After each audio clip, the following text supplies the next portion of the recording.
कुछ नहीं किया। इसलिए कथा का महात्म है कि प्रभु के नाम जपने की आदत डाल लेनी चाहिए। ये जो साधन बताया है ये संसार चक्र में पड़े हुए मनुष्यों के लिए भगवान श्री कृष्ण की प्रेममयी भक्ति जो है, प्रेममयी, बिना प्रेम रीत है नहीं, नटवर नंद किशोर। पोती पोत पढ़ पढ़ जगमरार पंडित हुआ ना कोई, और 2.5 अक्षर प्रेम का पढ़े सो पंडित कोई। भगवान कहते हैं जो प्रेम और भक्ति और भाव के साथ मुझे एक पत्ता भी लेकर के चढ़ा देता है तो मैं उसी से प्रसन्न हो जाता हूँ। प्रेम से भगवान की भक्ति करने का प्रेम प्रधान बताया है। प्रेम जगत में सार और कछु सार नहीं दुनिया में। बोलिए श्री बांके बिहारी लाल की जय। स्वामी श्री सुखदेव जी महाराज कहते हैं राजन, मुक्ति 2 प्रकार की है। मुक्ति 2 प्रकार की है। और मुक्ति है क्या? मुक्ति किस चीज की होती है? शरीर तो पंच तत्वों का यही बना हुआ है और यही पंच तत्वों में मिल जाता है। आत्मा तो नित्य मुक्त है, आत्मा हमेशा नित्य मुक्त है। तो फिर बंधन और मोक्ष है किस चीज का? बंधन और मोक्ष है मन का। बंधन और मोक्ष जो है वो मन का होता है। मन के हारे हार है और मन के जीते जीत। बंधन मुक्त मन को करना है तो भगवान की कृपा से एक तो यह क्रमानुवर्ती, क्रम के अनुसार, जैसे बच्चे पढ़ते पढ़ते पहली में थे, फिर दूसरी में आगे, फिर तीसरी में आगे, चौथी में आगे, 5वीं में आगे, ऐसे वो क्रम के अनुसार पढ़ते रहते हैं। तो उसमें क्या है, अन्य योनियों में भटकते भटकते हम एक बार मनुष्य बने और मनुष्य बन करके हम शूद्र योनि में जन्मे। तो शूद्र धर्म के जो धर्म है, नियम है, पहले क्या था? वर्ण धर्म। वर्ण धर्म ही भक्ति थी। कोई भजन कीर्तन इत्यादि ये सारे कार्य अन्य योगों में नहीं थे। किसी में यज्ञ का महात्म है, किसी में दान का महात्म है, किसी में तप का महात्म है। तो सबसे पहले क्या था? वर्ण धर्म। जो जिस वर्ण में है वो उस वर्ण के जो नियम हैं उनको करे, बस वही उसका भक्ति भी है, वही उसका ज्ञान है, वही उसका योग तप साधन सारे वही हैं। अब शूद्र का वर्ण धर्म क्या है? शूद्र योनि में जन्मे तो उसका काम है सेवा करना। जो ब्राह्मण को यज्ञ करने से फल मिलता है वो एक जमादार को झाड़ू मारने से मिलता है, क्योंकि उसका काम सफाई करना है और उसका काम यज्ञ करना है। कर्म सबके अलग अलग हैं। सफाई करने वाला बड़ा होता है और गंदगी करने वाला छोटा होता है। सफाई करने वाला कभी छोटा नहीं होता है। सफाई सबको अच्छी लगती है कि गंदगी? सबको शुद्धता अच्छी लगती है कि नहीं लगती? गंदगी में तो कोई बैठना नहीं चाहता। भूरे पे बैठ करके, गंदगी पे बैठ करके कोई खाना खाता है क्या? नहीं खाता। वो भी चाहता है कि साफ सुथरी जगह हो, बैठ करके तसल्ली से प्रेम के साथ भोजन करें। तो कहने का मतलब ये है, गंदगी करने वाला ही छोटा होता है, सफाई करने वाला तो बड़ा होता है। आप लोगों ने एक चीज और देखी होगी, जो घर का मालिक होता है उसे सफाई का बड़ा ध्यान रहता है, और जो घर का मालिक नहीं होता वो गंदगी करता है। दूसरे के घरों में कहीं भी कोई भी चीज फेंक देना, और जो घर का मालिक होता है उसका ध्यान रहता है कि फलानी चीज गंदगी हटाओ, साफ करो उसको।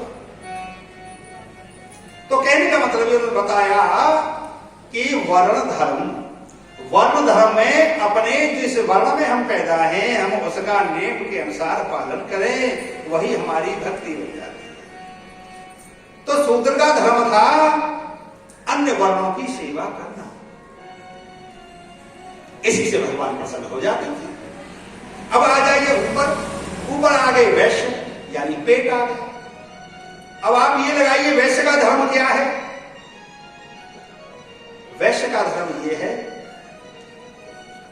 मुख सो चाहिए खान पान बहु एक। हमने कोई वस्तु खाई वो पेट में आ गई। अब पेट कहने लगे जितने विटामिन हैं मैं तो अपने पास ही रखूंगा, मैं तो पैरों को नहीं दूंगा, मैं हाथों को क्यों देने लगूं, मेरा माल मैं तो अपने पास रखूंगा। अगर सारे विटामिन को पेट अपने पास में ही रख ले तो सारे अंग बाकी कमजोर पड़ जाएंगे। तो पेट को इस बात का भी ख्याल है कि मुझको लेकर के तो पैर ही चलते। तो इसलिए पेट सबको देता है। इसलिए वैश्य का मतलब ये है जो अपने आसपास जितने भी हैं सबका ख्याल रख करके चले, क्योंकि भगवान की विशेष कृपा से धन की अधिकता उन्हीं के पास में होती है। तो ये है वैश्य का धर्म। ऊपर आ गया क्षत्रिय धर्म। ये जो हमारे हाथ हैं ये क्षत्रिय हैं। अगर हमारे शरीर में कहीं भी कोई वार करता है किसी भी प्रकार का तो हमारे हाथ उनकी जाकर के रक्षा करने लगते हैं। अगर हमारे हाथ रक्षा न करें तो शरीर हमारा घायल हो जाएगा, चोट हो जाएगा। तो क्षत्रिय का धर्म है पूरे शरीर की रक्षा करना।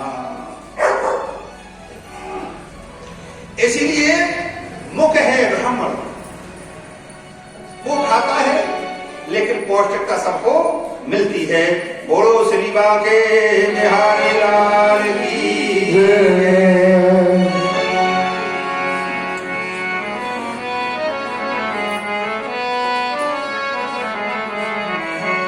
और कृपा की न होती जो आदत तुम्हारी,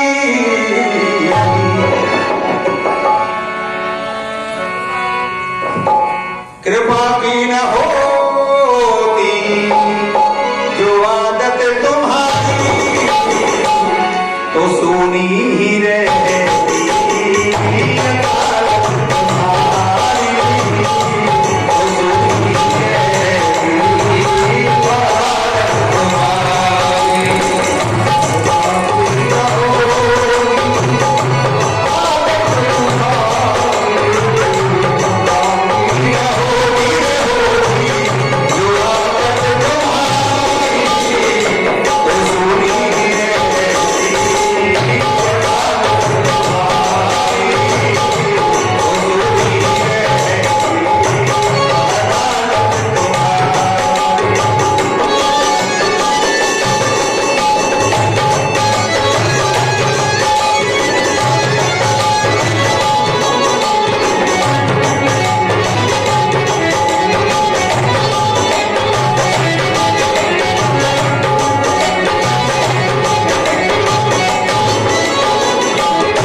वो हम न होते मुल्ज़िम, न तुम होते हाकिम, हम न होते मुल्ज़िम, तुम न होते हाकिम,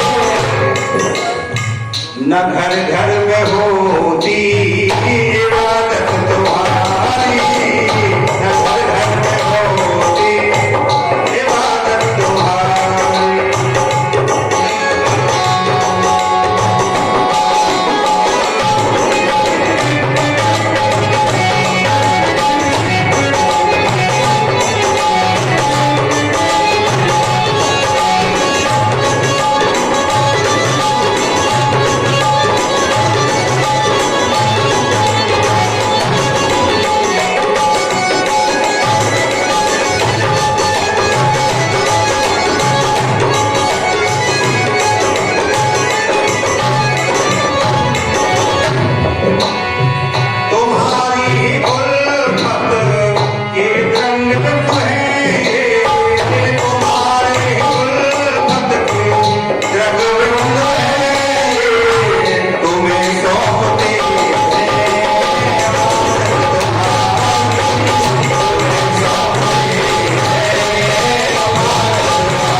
बिहारी लाल की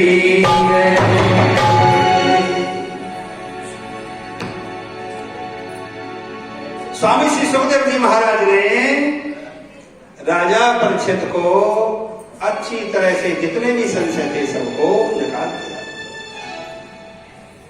आप लोगों ने देखा होगा या नहीं भी देखा हो, ये जो पानी के मटके जो इतने बड़े बड़े होते हैं ना, ये पहले इतने बड़े नहीं होते। जब कुंभकार कुम्हार जब मटके बनाता है ना, इतने छोटे बनाता है, लेकिन मोटे बनाता है। तो उसको पता कि पीट पीट करके ये मुझे चौड़े करने हैं। जब मिट्टी का मटका बन जाता है, फिर अगले दिन क्या करता है,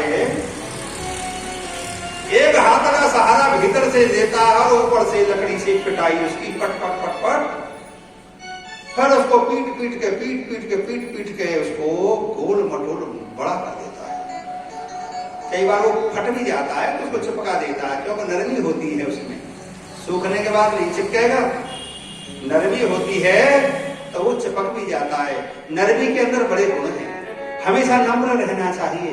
आप लोगों ने देखा हुआ आंधी तूफान में जो पेड़ अकड़ में खड़े रहते हैं वो टूट जाते हैं, और जिनके अंदर नम्रता होती है, जब हवा आई तो टेढ़े हो गए, हवा चलेगी तो फिर खड़े हो गए। अकड़ते तो वो हैं जिनमें, झुकते तो वो हैं जिनमें जान होती है, और अकड़ना तो मुर्दों की पहचान होती है। तो मटके का जो नरम रहता है तो पीट पीट करके अंदर ऊपर से पिटाई और नीचे से सहारा। दो प्रकार की क्रिया होती है, नेगेटिव पॉजिटिव। दो प्रकार की बिजली आती है, ठंडी और गर्म, तभी लाइट जलती है। तो वो उसको बड़ा कर देता है।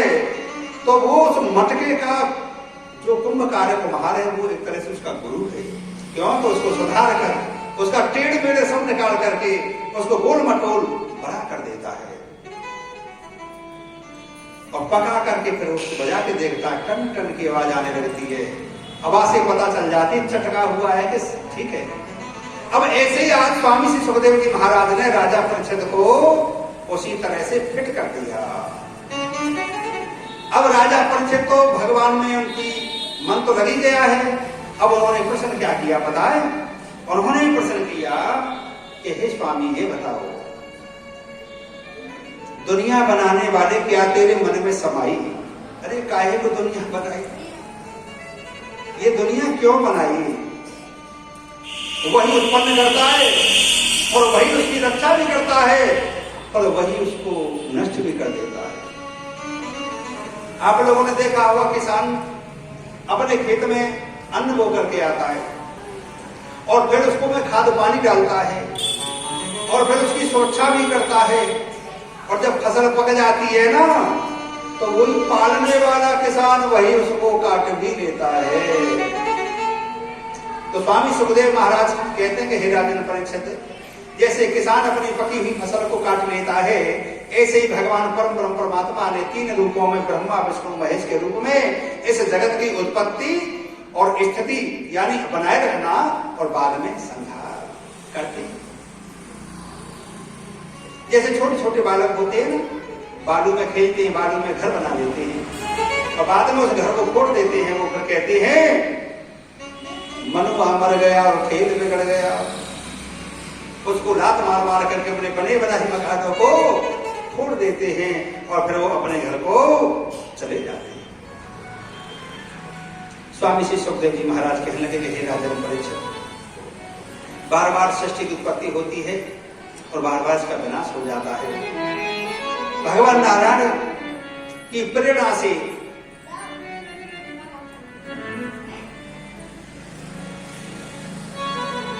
देखिए 25% भूमि है, 75% जल है।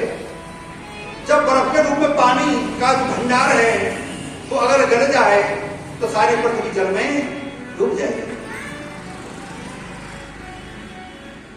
भगवान नारायण शेष नाग की सैया पर लेटे हैं,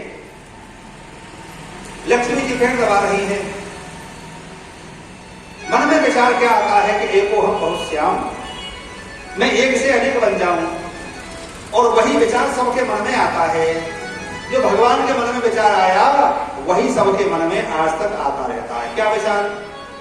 कि मैं बड़ा हो जाऊं तो मेरी शादी हो जाए, यानी 1 से 2 हो जाए। और जिनकी शादी हो गई तो फिर एक विचार और आता है कि हम 2 से 3 हो जाए। 3 के बाद फिर विचार आता है 4 हो जाए, 5 जो भी है वो भी हो गया सब। अब बच्चे बड़े हो गए, फिर क्या होता है? अब इनकी भी शादी हो जाए। फिर शादी होने के बाद फिर भी चैन नहीं मिलता, फिर विचार आता है कि कब हम बाबा बने। तो वही विचार आज परमपिता परमात्मा के मन में जब आता है कि एको हम बहुत समय एक से अनेक बन जाऊं, सृष्टि की उत्पत्ति भागवत में अनेकों बार आती है। बार बार उसी परमात्मा का चिंतन किया जाए, इसलिए बार बार विचार आए उस परमात्मा का, इसलिए सृष्टि की उत्पत्ति की कथा कई बार भगवान के नाभि से कमल उत्पन्न होता है। कमल पर ब्रह्मा जी की उत्पत्ति होती है। ब्रह्मा जी के जब नेत्र खुलते हैं वो देखते हैं, अरे चारों तरफ जैसे कोई व्यक्ति सो करके जगह। उन्होंने चारों ओर देखा, 4 मुख हो गए ब्रह्मा जी के।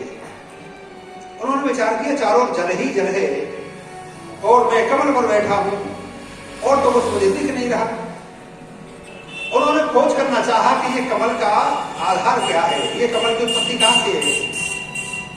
ब्रह्मा जी ने बहुत, लेकिन उसका कोई ठिकाना नहीं मिला है। मेरे भाइयों, ब्रह्मा जी मन में विचार करने लगे मेरे बनाने वाला कोई ना कोई तो जरूर होगा, और जिसने मुझे बनाया है उसने मुझे किसी ना किसी वजह से जरूर बनाया होगा। ब्रह्मा जी मन में इसी प्रकार की बातें सोच ही रहे थे।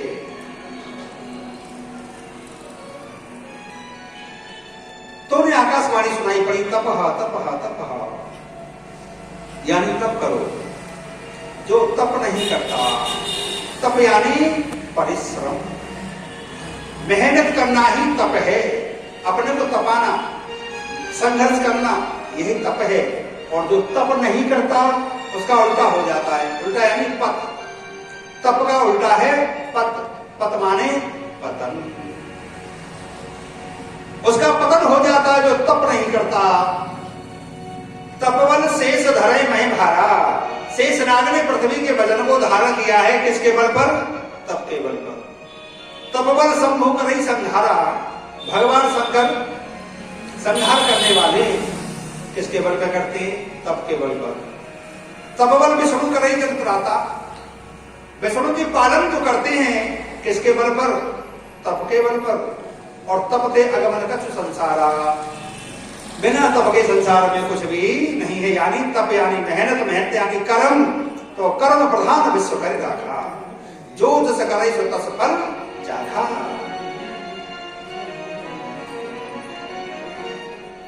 इस प्रकार स्वामी श्री सुखदेव जी महाराज कहने लगे कि हे राजन, इस प्रकार ब्रह्मा जी ने फिर तप किया। तप किया है तो आज भगवान प्रकट हुए और ब्रह्मा जी को साथ लेकर के गए अपने वैकुंठ में। वैकुंठ का दर्शन कराया है और कहा कि देखो आप ब्रह्मा जी, हम तुम्हें जगत के पिता बनाते हैं। जगत के पिता यानी सभी संतानें जो हैं ब्रह्मा जी के द्वारा, महाराज मनु और मनु के द्वारा सारी सृष्टि की उत्पत्ति आगे चल करके हुई। उन्होंने आज्ञा दी है, अपना वैकुंठ धाम दिखाया और भागवत सुनाई ब्रह्मा जी को। और ब्रह्मा जी ने यही भागवत कथा फिर नारद जी को सुनाई और नारद जी ने यही कथा सुखदेव व्यास जी महाराज को सुनाई और यही कथा व्यास जी महाराज ने फिर सुखदेव जी को सुनाई और सुखदेव जी ने यही कथा राजा परीक्षित को सुनाई। और यही कथा, ये क्रम रहा। शिव जी ने सुनाई, वो तो अलग की बात रही। तो उसी समय फिर भागवत का ज्ञान दिया इनको। भगवान विष्णु जी से ब्रह्मा जी बोले, हे जगत के स्वामी, जगत नियंता, मैं अकेला ये काम कैसे करूंगा? तो भगवान ने उनको कहा कि देखो, मैं एक ही 3 रूपों में, आपके रूप में उत्पत्ति, विष्णु जी के रूप में पालन और शिव जी के रूप में संहार। अब ब्रह्मा जी तो सोचने लगे, ठीक है, भगवान का आशीर्वाद मिल गया, मैं फिर आए। अब देखा तो जल ही जल है, जल ही जल में। अब सोचने लगे मैं क्या करूं? किसी व्यक्ति को कोई काम सौंप दिया जाए जिसका उसे कोई भी अभ्यास नहीं है तो वो सोचेगा ज्यादा, करेगा कम। करने से पहले सोचेगा ज्यादा कि मैं कहां से करूं, कैसे होगा, क्या करना चाहिए। इस प्रकार से ब्रह्मा जी सोच रहे हैं। अब राजा परीक्षित कहने लगे, हे स्वामी, जब जल के ऊपर ब्रह्मा जी उत्पन्न है तो पृथ्वी कहां चली गई थी? पृथ्वी कहां थी? बोले कि सुनो, एक समय की बात है, सनकादिक ऋषियों ने बहुत बड़ा तप किया और सनकादिक ऋषि ने सोचा कि हम जाकर के वैकुंठ नारायण के पास जाकर आज उनका दर्शन करेंगे और अपने तपस्या का समापन करेंगे। तो ये सप्त ऋषि जो है, सनकादिक ऋषि जो है, ये वैकुंठ की ओर जाने लगे। वैकुंठ में जहां भगवान निवास करते हैं, वैकुंठ यानी कुंठा रहित, जहां कुंठा, जहां जलन इस प्रकार की नहीं होती है, वो वैकुंठ है। भगवान नारायण वहां पर विराजमान हैं। तो इन्होंने विचार किया कि हम भगवान से मिलकर अपना अनुष्ठान पूरा करेंगे। अब जैसे ही आगे गए, इनको रोक लिया किसने? द्वारपालों ने। जय और विजय ने इनको रोक लिया और कहा, अरे देवर्षि, तुम कहां जा रहे हो? ऋषियों ने कहा कि हम वैकुंठ नाथ के दर्शन करने को जा रहे हैं। द्वारपालों ने कहा कि देखो बाबा, हम भगवान के नौकर हैं, हमें जो हमारे स्वामी की आज्ञा है हमें उसका ही पालन करना पड़ेगा, इसलिए हम तुम्हें अंदर नहीं जाने देंगे। हम पहले भगवान से आज्ञा लेकर के आएंगे, तब हम तुम्हें अंदर ले जा सकते हैं। अब देखिए, वैकुंठ के जो 8 दरवाजे हैं, 7 दरवाजे पार कर लिए और केवल आखिरी दरवाजे पर पहुंचे। आखिरी दरवाजे पर जाकर के गड़बड़ी इनसे हो गई। क्या? इनको गुस्सा आ गई दादाजी। क्रोध पाप कर मूल। क्रोध क्या है? पाप की जड़ है। क्रोध करना पाप की जड़ है।